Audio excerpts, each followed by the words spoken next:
The Cupid is one of those pivotal pole moves that is usually learned towards the beginning, but oftentimes kind of glossed over. And I find a lot of people, even at the intermediate advanced level, are still not comfortable with it. So, regardless of what level you are, Cupid is a good one to work on.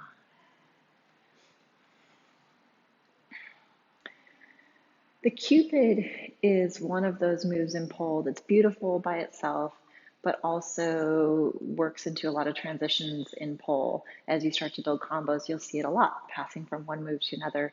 Going from Cupid, there's a lot of things you can do to get into it, a lot of things you can do to get out of it. So we're going to go over just basics of getting into it, how to strengthen it, and get comfortable with it. So if this is a new move to you and you've never done before, this one's great for all levels. You're going to place your outside foot right up next to the pole. So I'm going to think about putting the arch of my foot at the base of the pole. Okay. My inside leg, I'm going to bring it across and my knee up, depending on your flexibility. But think about trying to get your leg as high as you can, parallel-ish. Okay. If it's lower than parallel, there's some things where it gets a little bit harder to hold. If it's too high above parallel, it actually complicates it as well too. So think of trying to get parallel. Once you're there, slide your hand down so it's close to your knee, and then you want to think about engaging your butt and pushing your hips forward. This is the biggest thing, especially once you get off the ground with this, is that when people are not comfortable, they want to curl in, and in doing that, it actually takes you out of your knee lock. So instead, think about engaging your glutes, your butt, and pushing your hips forward to try and flatten this line out as much as you can. Okay, from here, if you're comfortable, you let go. If you're not comfortable letting go, you can actually grab onto your foot if you want.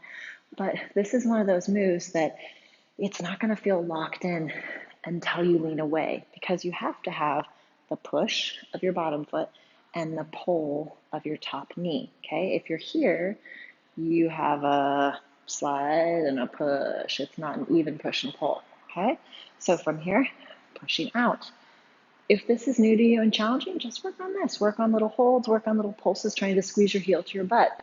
If you want to strengthen your Cupid, like if you have a weaker side, or if this is just new to you, add in some crunches. And you can work on strengthening your obliques. Here's the other part to be aware of that we sometimes don't feel when we're on the ground. Your adductors, these muscles on your inner thigh, are engaging. They're not just there. So this bottom leg, as much as that foot's just on the pole, I'm actually thinking about actively engaging and pushing it into the pole. Okay?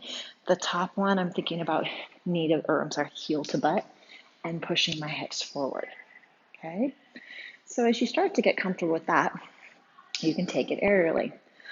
There's a few different ways to get into it. If you're inverting, my favorite way to get into it is you're going to go from an outside leg hang to a jasmine and then dropping that foot down into your Cupid. So we're going to go invert, hook that outside knee, reach up, slide your bottom hand down so you can push to bring that foot on. My foot is on a diagonal. It's like a sickle. Okay, it's not straight down, it's not sideways. Think about wrapping it around the pole. And I'm going to push my hips forward and out as I lean away. Okay, so for a lot of people, when they get into that, they get to there, but they don't want to lean away. So make sure the hand is close to the knee. Make sure the hips are pushed forward. If you're not comfortable letting go all the way, maybe in the beginning, just here, but you have to think, reach, lean away, because if you don't lean away, you're not going to feel that push and pull. Okay. If you're not quite inverting yet, you can climb up sort of into it. I feel like it's a lot harder for people to kind of find the lock on that, but some people that way is easier. We all learn things a little bit differently, different body mechanics, different strengths, different weaknesses. I thought that way's never been my favorite way, but it might be for you. So you can go step on the pole, bring your knee up, and then out. Okay?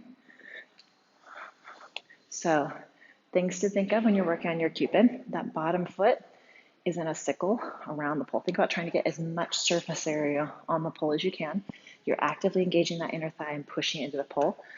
Your top leg is roughly parallel, might be a little above, a little below, depending on flexibility. If you're super flexy, try not to let it get too high. That actually will make it harder in the beginning. As you get comfortable in it, you can put it anywhere you want, but initially try to keep it close to parallel. Once that knee is hooked, think heel to butt, push your hips forward, and you have to lean away until you feel that catch. So for some people, it's just the hamstring strength of that leg. We're not used to our whole life hinging on it. So if that's new to you, work on these crunches from the ground. Okay, these are a great conditioning drill. You can go arms above your head, crunching. If you want to make it harder, arms out, arms across your chest. And that'll help you strengthen that hold and just getting comfortable with that feeling of leaning away from the pole, which oftentimes feels a little bit scary in the beginning.